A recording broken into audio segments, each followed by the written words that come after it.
Olá pessoas, tudo bem? Mais uma vez, bom dia. Seguimos agora com o dia 34 de leitura do capítulo 31 até o 33. Na última vez nós falamos a respeito das ordenanças ali dos sacerdotes e do altar, e agora seguimos com 31 até o 33. O 31 ele vai começar a dizer assim, a escolha de Bezaleel. Disse mais o Senhor a Moisés: Eis que chamei pelo nome de Bezaleel, filho de Uri, filho de Ur, da tribo de Judá, e o escolhi do Espírito de Deus, de habilidade de inteligência e de conhecimento em todo o artifício, para elaborar desenhos. Filho de Ur, da tribo de Judá, enche do Espírito de Deus, de habilidade de inteligência e de conhecimento em todo artifício, para elaborar desenhos e trabalhar em ouro, em prata e em bronze, para lapidação de pedras e de engastes, para entalhos de madeira, para toda a sorte de lavores. Então, os primeiros vão dizer aí a respeito das nomeações dos filhos, das nomeações de Bezaleel, da tribo de Judá. Então, ali, todos da tribo, vai dizer. Deixa eu ver aqui. Para a lapidação de pedras, engastes, entalhos e pedras, eis que dei por companheiro Alioabe, filho de Isamaque, da tribo de Dan, e dei habilidade a todos os homens hábeis, para que me façam tudo o que tenho ordenado, na tenda da congregação, a arca do testemunho, o propiciatório que está por cima dela, e todos os pertences da tenda, e a mesa com seus utensílios, e o candelabro de ouro puro com todos os seus utensílios, e o altar do incenso, o altar do holocausto com todos os seus utensílios, a bacia com seu suporte, as vestes finamente tecidas e as vestes sagradas do sacerdote Arão, e as vestes de seus filhos para oficiarem como sacerdotes, e o óleo da unção e o incenso aromático para o santuário. Eles farão tudo segundo tenho ordenado. Então aqui Bezaleel, chama ele pelo nome, demonstrando ali uma escolha específica, que ele teria ali uma soberania sobre os demais, capacitou ele ali para cumprir esse propósito, né? Todo nome que tem tem a presença divina no nome ali, né? Remete ali a Yahvé. Então, Emanuel, Daniel, todos esses nomes que tem tem ali um pressuposto para escolhido por Deus, capacitado por Deus, né? E ali Bezaleel foi escolhido e capacitado pelo Espírito de Deus, com conhecimento e com artifício ali para poder demonstrar os seus talentos, seus dons. Deus capacitou ele para a construção do tabernáculo, que seria a morada de Deus ali naquele lugar, né? Bezaleel aí é um exemplo que Deus ele chama indivíduos específicos para tarefas específicas. Ele capacita pessoas, ele escolhe pessoas, né? Ele habilita pessoas no seu espírito. Então ali ele trabalhava com o quê? Ele trabalhava com ouro, com prata, com bronze, ele entalhava, ele trabalhava com madeira, ele era um artesão capacitado com a soberania de Deus. Ele se destacou ali, não apenas onde ele estava, né, mas porque ele foi santificado para poder fazer aquilo ali.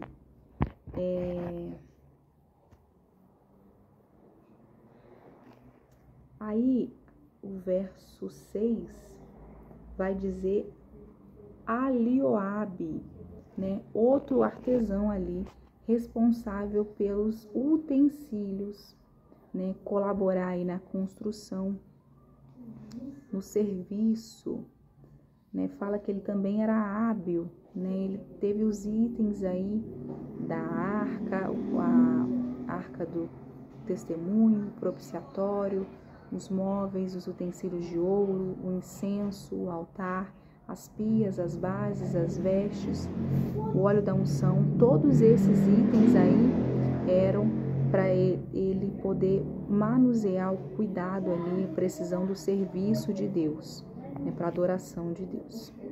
O nome Eoliabe significa minha tenda é o Pai. Mostra que ele seria responsável pela construção de tendas. Hoje talvez a gente não tenha tanta preocupação com a questão dos nomes dos filhos, mas os nomes dos filhos eles tinham plena importância no serviço que eles iam fazer, na adoração que eles iam prestar. Isso acabava refletindo na vida deles adulta. Então você aí que escolhe o nome dos seus filhos, tenha bastante zelo, isso pode refletir na vida do seu filho mais à frente, né?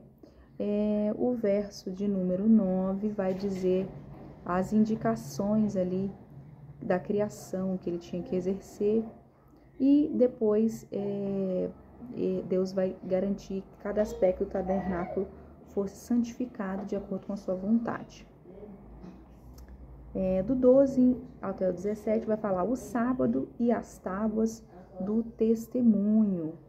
Vai dizer, disse mais o Senhor a Moisés, tu, pois, falarás aos filhos de Israel e lhes dirás, certamente guardareis os seus sábados, pois é sinal entre mim e vós e nas vossas gerações, para que saibais que eu sou o Senhor que vos santifica. Portanto, guardareis o sábado, porque é santo para vós outros. Aquele que o profanar morrerá.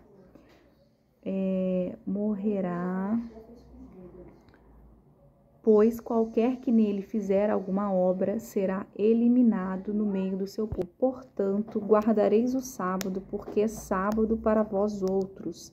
Aquele que o profanar morrerá, pois qualquer que nele fizer alguma obra será eliminado do meio do seu povo. 6 dias se trabalhará, porém o 7º dia é o sábado do repouso solene, santo ao Senhor, porque no dia de sábado fizer alguma obra, morrerá. Pelo que os filhos de Israel guardarão o sábado, celebrando por aliança perpétua nas suas gerações, entre mim e os filhos de Israel. É sinal para sempre, porque em 6 dias fez o Senhor dos céus e a terra, e ao 7º dia descansou e tomou alento.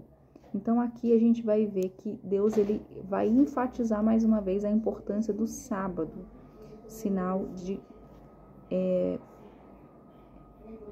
importância ali de guardar um dia para o Senhor, né? Um mandamento, separar esse dia para santificar ele a Deus, né? Foi instruído por sinal para ser santificado o seu povo. Então, assim, a importância de guardar um dia para Deus, a importância de santificar um dia, né? Foi colocado aí como mandamento lá nos 10 mandamentos, eles separarem esse dia para Deus, né? Se eles não o fizessem assim, né? Isso poderia quebrar a aliança. Tinha outros sinais da aliança com Deus? Tinha, né? Como a circuncisão ali, né? A própria os rituais que eles faziam, né? Os pães asmos, né? A forma que eles tinham um relacionamento especial com Deus, mas ele instituiu um dia, né? Esse sábado tem que ser do Senhor. Como curiosidade, outras nações aí, eles consideram um dia azarado, né? Um dia de sábado. É um dia ruim para negócios. Então, dificilmente você vai ver, nós que somos aqui do Ocidente, a gente não esquenta muita cabeça com isso não. Mas a galera lá do Oriente, eles consideram sábado um dia ruim para negócio. Vamos fazer qualquer dia negócio, mas não no sábado. Esse dia é do Senhor. Então, não vamos desrespeitar aí os propósitos de Deus. Eu sempre falo que o Senhor é o Senhor do sábado, Jesus é o Senhor do sábado. Então, hoje, o que a gente prega no Novo Testamento, a gente vê que o próprio Cristo fez milagres no sábado, que ele instituiu que a gente tem que ter um descanso sabático, um dia separado, mas não necessariamente o sábado, porque ele é o Senhor do sábado. Agora,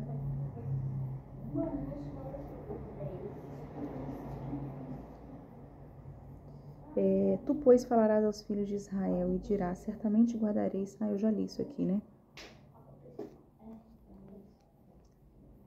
Já li isso aqui. E no 18 ele fala assim: tendo acabado de falar com ele no Monte Sinai, deu a Moisés as 2 tábuas do testemunho, tábuas de pedra escrita pelo dedo de Deus. Então aqui as tábuas, os 10 mandamentos são entregues aí na mão de Moisés, as tábuas feitas de pedra, inscritas pelo próprio dedo de Deus, as tábuas conhecidas como tábuas da lei, tábuas divinas, né?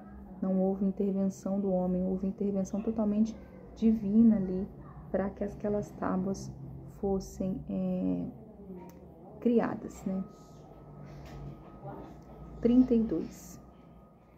Mas vendo o povo que Moisés tardava em descer do monte, acercou-se de Arão e lhe disse: levanta-te, faze-nos deuses que vão adiante de nós, pois quando a este Moisés, o homem, nos tirou do Egito, não sabemos o que lhe terá sucedido. Disse-lhe Arão: tirai as argolas de ouro das orelhas das vossas mulheres, dos vossos filhos, das vossas filhas, e trazei-mas. Então todo o povo tirou as argolas e as trouxe a Arão.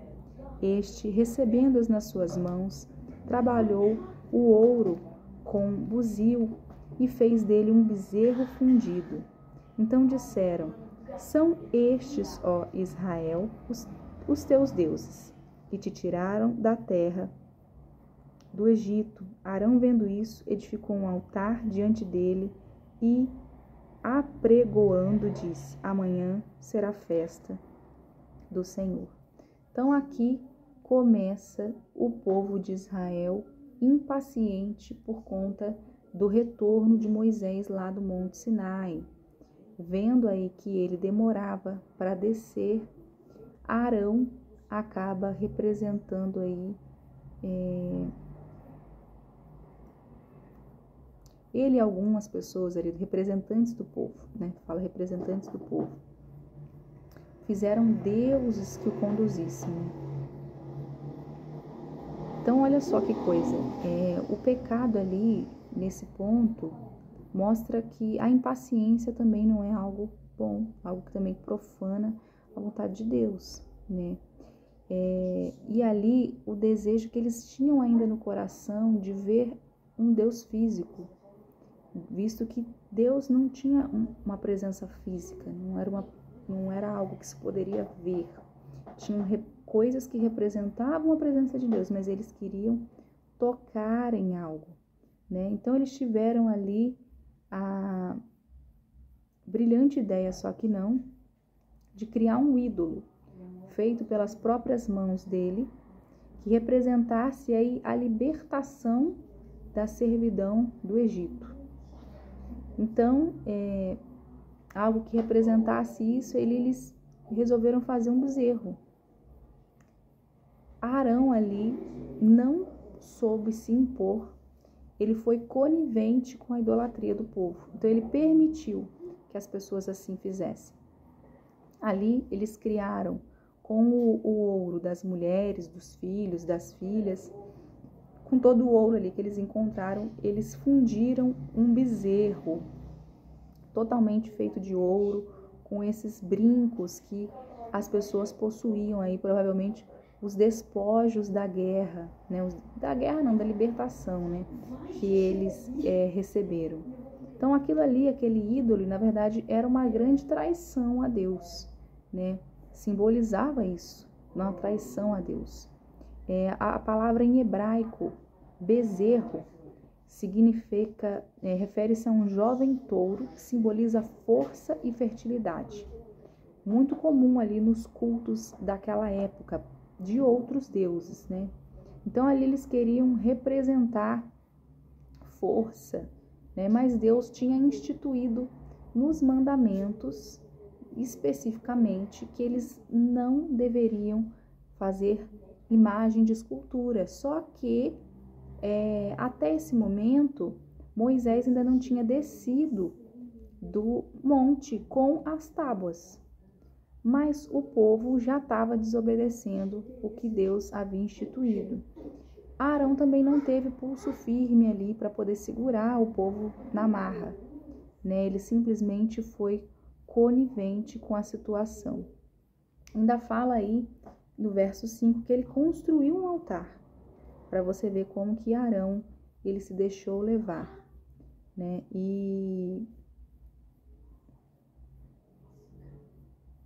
Mas isso não deixava ele inocente, não. Por mais que fizesse um altar ali, ele sendo um sacerdote, ele estava misturando ali o culto verdadeiro com algumas práticas pagãs, né? Talvez tivesse algumas pessoas também que eram do Egito ali no meio, que orientavam como que devia ser. O problema é que na manhã seguinte houve o oferecimento de sacrifícios e o povo se entregou à diversão. Quer ver? Vamos lá. Arão, vendo isso, edificou um altar diante deles e pregoando disse: amanhã será festa do Senhor. No dia seguinte, madrugaram e ofereceram holocaustos e trouxeram ofertas pacíficas, e o povo assentou-se para comer e beber e levantou-se para divertir-se. A primeira festa aí, totalmente fora da orientação de Deus, né? Eles comeram, eles beberam, eles fizeram toda essa cena aí, provavelmente ali com algum estilo de orgias, né? Diversão, né? Talvez ali esse culto de idolatria com essas práticas que não agradavam a Deus. E aí, Deus já estava sabendo de tudo, né? Verso 7 vai dizer assim, ó. Então disse o Senhor a Moisés: vai, desce, porque o teu povo que fizeste sair do Egito se corrompeu, e depressa te desviou dos caminhos que lhe havia eu ordenado. Fez em si um bezerro fundido, e o adorou e lhe santificou, e diz: são estes, ó Israel, os teus deuses que te tiraram da terra do Egito. Disse mais o Senhor a Moisés: tenho visto esse povo, e eis que é povo de dura cerviz. Agora, pois, deixa-me para que se acenda contra eles o meu furor, e eu os consuma, e de ti farei uma grande nação. Então, Deus ali fala com Moisés, ele já sabia o que estava acontecendo, afinal de contas, ele é onipotente, onisciente, onipresente. Então, ele sabia ali que havia feito um bezerro, e ali ele fala que ele estava com tanta raiva daquele povo, do distanciamento daquele povo, com a falta de entendimento daquelas pessoas, que ele sugere ali a Moisés que ele vai destruir todo mundo e que de Moisés ele vai dar continuidade, né, à nação. E aí Moisés ele vai suplicar a Deus, ele vai ser um intercessor do povo, e ele vai dizer: porém Moisés suplicou ao Senhor seu Deus e disse: por que se acende, Senhor, a tua ira contra o teu povo, que tiraste da terra do Egito com grande fortaleza e poderosa mão? Porque hão de dizer os egípcios: com maus intentos os tirou para matá-los nos montes e para consumi-los na face da terra. Torna-te do furor da tua ira e arrependa-te deste mal contra o teu povo. Lembra-te de Abraão, de Isaque, de Israel, teus servos, aos quais por ti mesmo tens jurado, e lhe disseste: multiplicarei a vossa descendência para como as estrelas do céu, e toda esta terra de que tenho falado dá-la-ei a vossa descendência, para que possua por herança eternamente. Então se arrependeu o Senhor do mal que dissera havia de fazer ao povo. Então não ache você que se você intercede por Deus, que ele não ouve a sua oração, que sim, ele ouve. Aqui ele ouve a oração de Moisés, né? Ele fala, Senhor, você lembra lá dos teus filhos, Abraão, Isaac, Jacó? Ele usa disso aí para poder, né, persuadir a Deus, né? Deus sabe o desígnio do nosso coração. Mas ali ele lembra o Senhor, Pai, você não fez uma aliança? O que as pessoas lá do Egito vão pensar? Elas vão pensar que você tirou todo mundo de lá para morrer, né? E a aliança que você fez, né, com o povo, né? E a aliança que você fez com a humanidade, né? E aí Deus vai se arrepender. Como eu falo, né? Ele não se arrependeu, né? Mas ele usou de misericórdia do Senhor para com aquelas pessoas. E Deus ali não foi pego de surpresa de maneira nenhuma, né? Ele sabia do que havia acontecido. E a oração de Moisés também cumpre aí o propósito das escrituras, né? Revela que Deus, apesar do homem ser mau, né? Ele também ouve ao homem, ele também age através do homem. E aí do 15 até o 20 a gente vai ver, ó. E voltando-se desceu Moisés do monte com as 2 tábuas do testemunho nas mãos, tábuas escritas de ambos os lados. De um e de outro lado estavam escritas. As tábuas eram obras de Deus. Também a escritura era a mesma escritura de Deus, esculpida nas tábuas. Ouvindo Josué a voz do povo que gritava, disse Moisés, há alarido de guerra no arraial. Respondeu-lhe Moisés, não é alarido dos vencedores, nem alarido dos vencidos, mas alarido dos que cantam é o que ouço. Então aí Josué, descendo junto com Moisés, acredita que está acontecendo uma guerra ali, ou eles estão festejando por ter vencido no acampamento. Mas não, ali era, no caso, o berro, as danças, né? Era a profanação que estava acontecendo, né? E aí, vai dizer, logo que se aproximou do arraial, viu ele o bezerro e as danças. Então, acendendo-lhe a ira, arrojou das mãos as tábuas e quebrou-as ao pé do monte. E pegando no bezerro que tinha feito, queimou, o reduziu a pó, que espalhou sobre a água e deu de beber aos filhos de Israel. Sabe aquela expressão assim que você vai ter que engolir, vai ter que me engolir? Aqui eles vão ter que engolir o bezerro literalmente, né? As tábuas ali que haviam sido feitas, escritas pelo dedo de Deus, infelizmente vieram a ser quebradas, né? A indignação de Moisés foi tamanha que ele, chegando próximo ao arraial, ele quebra essa aliança que Deus havia... Não, é o simbolismo, né? Não quebrou a aliança, mas ele quebra aí por raiva, por indignação, essas tábuas. E mais raiva ainda, ele vai desmontar, queimar, vai moer esse bezerro aí, vai fazer ele virar pó, né? E vai fazer com que eles bebam com água. Então, é uma água ruim, é uma água contaminada, é uma água com esse resíduo de ouro. Provavelmente aquela água faria mal, sim, a cada um deles, mas é para mostrar que eles seriam humilhados mesmo, é para destruir aquele ídolo por completo, é para levar ali os israelitas a destruir a idolatria, engolir por goela abaixo, sabe aquele termo? É isso daí, primeiro momento em que Moisés fez isso. E aí, Moisés vai para cima de Arão. Por quê? Ele deixou Arão responsável pelo povo. Como que Arão permitiu que aquilo acontecesse? E aí vai dizer, que te fez este povo que trouxeste sobre ele tamanho pecado? Respondeu-lhe Arão, não se acenda a ira do meu senhor. Tu sabes que o povo é propenso para o mal, pois me disseram, faze-nos deuses que vão adiante de nós. Pois quanto a este, Moisés, o homem que nos tirou da terra do Egito, não sabemos o que lhe será acontecido. Então eu lhes disse: quem tem ouro, tire-o. Deram-mo e eu o lancei no fogo, e saiu este bezerro.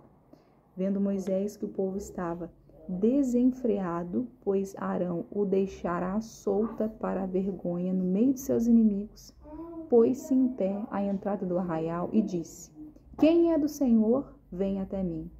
Então se ajuntaram a ele todos os filhos de Levi, aos quais disse: assim diz o Senhor, o Deus de Israel: cada um cinja as espadas sobre o lado, passai e tornai a passar pelo arraial de ponta em ponta, e mate cada um dos seus irmãos, cada um do seu amigo, cada um do seu vizinho.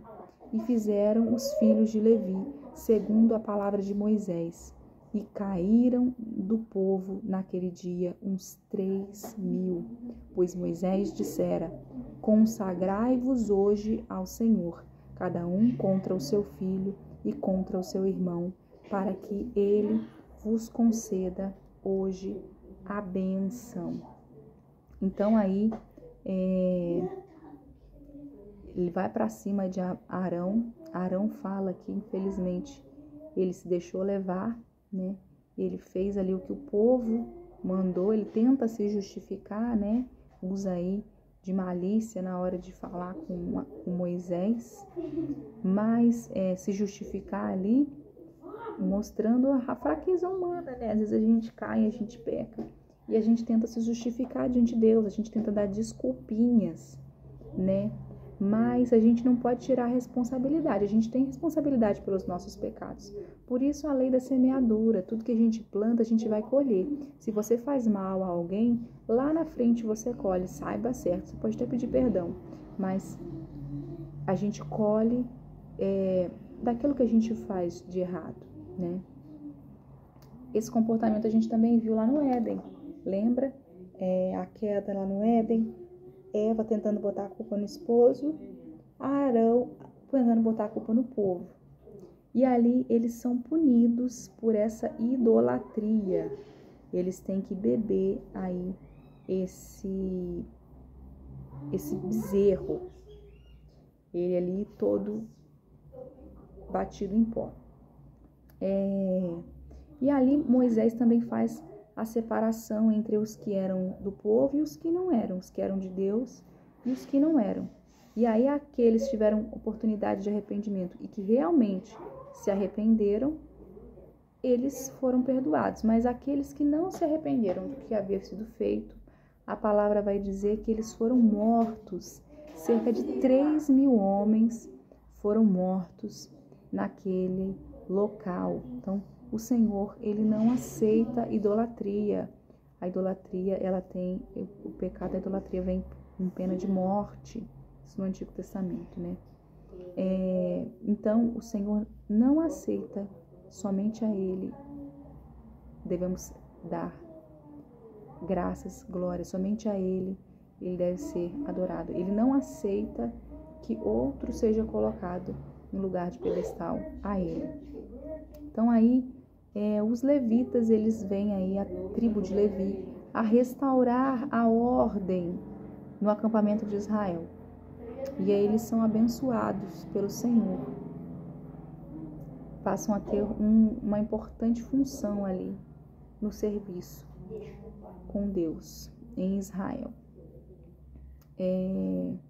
Aí vai dizer no verso 30, no dia seguinte disse Moisés ao povo: vós cometeste grande pecado, agora porém subirei ao Senhor e porventura farei propiciação pelos vossos pecados.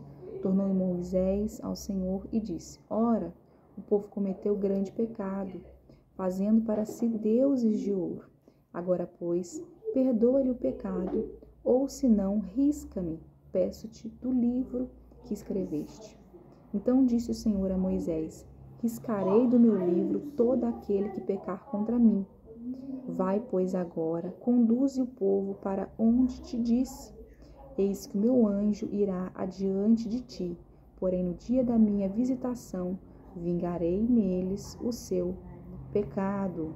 Feriu, pois, o Senhor ao povo, porque fizeram o bezerro que Arão fabricara.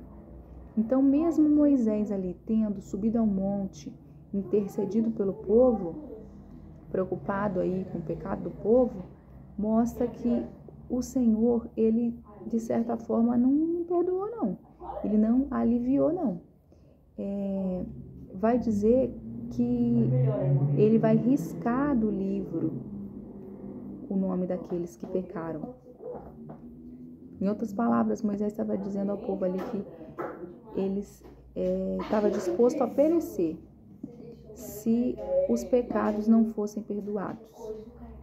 Então ali você tem uma ideia de como que Deus tinha um apreço ali com Moisés, né? Mas ele sugere, pode riscar meu nome do livro. Risca Deus. E aí Deus responde a Moisés que ele vai riscar do livro os que pecaram contra ele, não o próprio Moisés. E ele vai ordenar que eles conduzissem a um local, e esse local ali, os culpados seriam punidos, e os culpados seriam mortos, estariam em julgamento, né? E aí Deus enviaria uma praga sobre o povo por causa do pecado da idolatria. Feriu ali no sentido de ter uma praga sobre eles, né? Como eu falei, nossa natureza já é pecaminosa. A fidelidade com Deus para conosco é muito grande. Ele sempre nos perdoa. Mas é necessário arrependimento genuíno. 33 agora. Vai continuar dizendo aí a respeito da separação do povo de Deus. Vai haver sim uma separação. Disse o Senhor a Moisés: vai, sobe daqui, tu e o povo que tiraste da terra do Egito, para a terra, a respeito da qual jurei a Abraão, a Isaque e a Jacó, dizendo: a tua descendência a darei. Enviarei o anjo diante de ti. Lançarei fora os cananeus, os amorreus, os heteus, os ferezeus, os eveseus, os jebuseus. Sobe para uma terra que mana leite e mel. Eu não subirei no meio de ti, porque és povo de dura cerviz, para que não consuma eu no caminho. Ouvindo o povo estas más notícias, pôs-se a prantear, e nenhum deles vestiu seus atavios. Então a palavra que mostra que Moisés fala: vambora, levanta a cabeça, segue aí rumo à terra prometida, a terra que mana leite e mel. Porém, eu não vou ficar no meio de vocês, não. Eu vou deixar o meu anjo aí à frente de vocês, porque vocês são maus, vocês são de dura cerviz, o pecado, ele tá com vocês, né? Não dá para eu me manter santo aí diante de vocês, vocês são impuros, né? Vocês são humanos, essa que é a verdade. A humanidade tende a isso, né?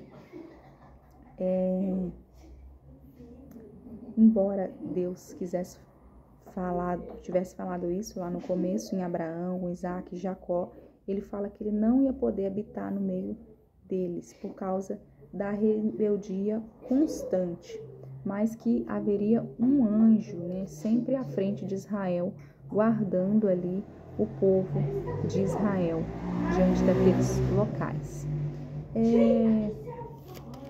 E aí vai continuar esse anjo aí representando a presença de Deus. Onde eu parei? 4. Ouvindo o povo estas más notícias, pôs-se a prantear, e nenhum deles vestiu seus atavios, porquanto o Senhor tinha dito a Moisés: dize aos filhos de Israel: és povo de dura cerviz. Se por um momento eu subir no meio de ti, te consumarei. Tira, pois, de ti os atavios, para que eu saiba que te hei de fazer. Então os filhos de Israel tiraram de si os seus atavios, desde o monte Horebe em diante. Então aí eles tiraram seus ornamentos, suas vestes principais, aí com sentido de tristeza, né? Sempre você vai ver na Bíblia que a pessoa se despiu de fazer isso, não é que ela ficou pelada, mas ela pegou a sua veste principal, talvez ficou com a roupa de baixo, em sinal de tristeza, em sinal de lamento, em sinal de perda da presença de Deus, né?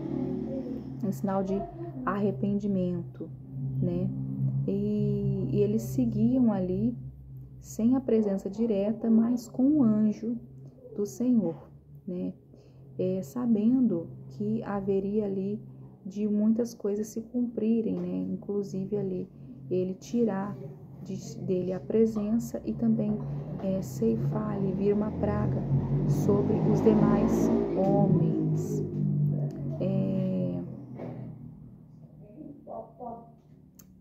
O que eles haviam feito? Feito o bezerro de ouro, que foi usado como instrumento de idolatria. Agora do 7 ao 11, vamos lá.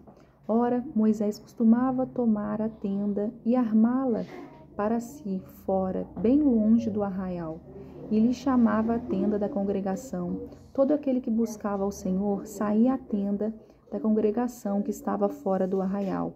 Quando Moisés saía para a tenda, fora todo o povo se erguia, cada um em pé à porta da sua tenda, e olhavam pelas costas até entrar ele na tenda.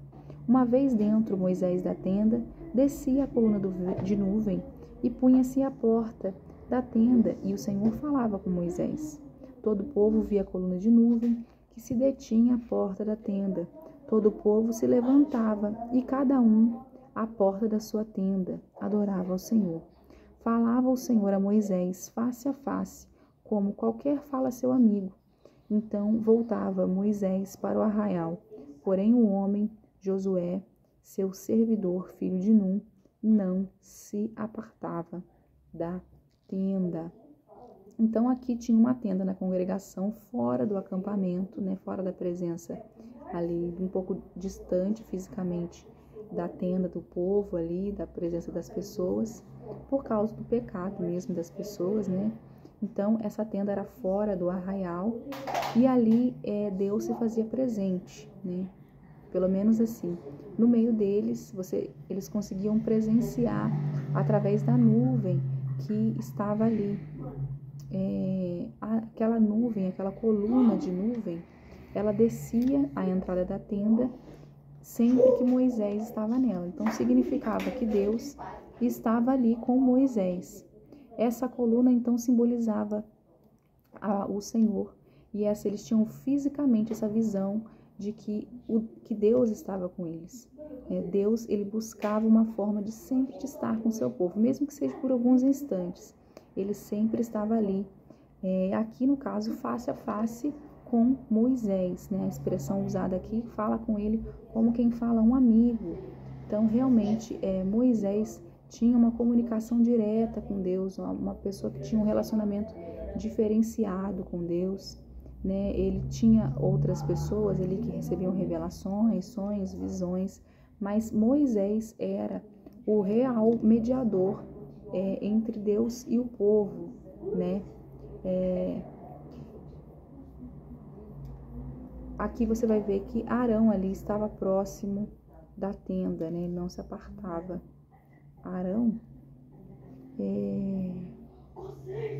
Josué, porém, Arão aqui já deu uma afastadinha, mas aí Josué, né, era quem estava sempre próximo da tenda, né, quem ali estava aprendendo já para assumir lá na frente ao povo. O verso de número 12 vai dizer: Disse Moisés ao Senhor: Tu me fizeste, faze subir este povo, porém não me deste saber a quem hás de enviar comigo. Contudo disseste: Peço-te que pelo teu nome também achaste graça aos meus olhos. Agora, pois, se achei graça aos teus olhos, rogo-te que me faças saber nesse momento o teu caminho, para que te conheça e ache graça aos teus olhos, e considera que esta nação é o teu povo. Respondeu-lhe: A minha presença irá contigo, eu te darei descanso. Então lhe disse Moisés: Se a tua presença não vai comigo, não nos faça subir deste lugar. Pois como se há de saber que achamos graça aos teus olhos, eu e o teu povo, não é porventura em andares convosco, de maneira que somos separados, eu e o teu povo, de todos os povos da terra. Então Moisés viu que não dava certo ele se separar, né? É de suma importância que Deus estivesse com ele. E ele faz aí um apelo bem ousado, né? Senhor, se a sua presença se apartar de mim, o que vai ser das outras nações, né? O que a gente vai diferenciar dos outros? Então, ó, voltando aqui onde eu parei, a presença de Deus era algo que diferenciava o povo de Israel dos demais povos. Então, do que ia adiantar se eles não tivessem essa presença do Senhor? Eles tinham que ser guiados pelo próprio Deus. Então, a expressão aqui a minha presença do hebraico é a minha face. Então, a manifestação de Deus tinha que estar com o povo. E não somente por um mero anjo, mas também por uma promessa de que Deus estaria com eles ali. Mas o que acontece?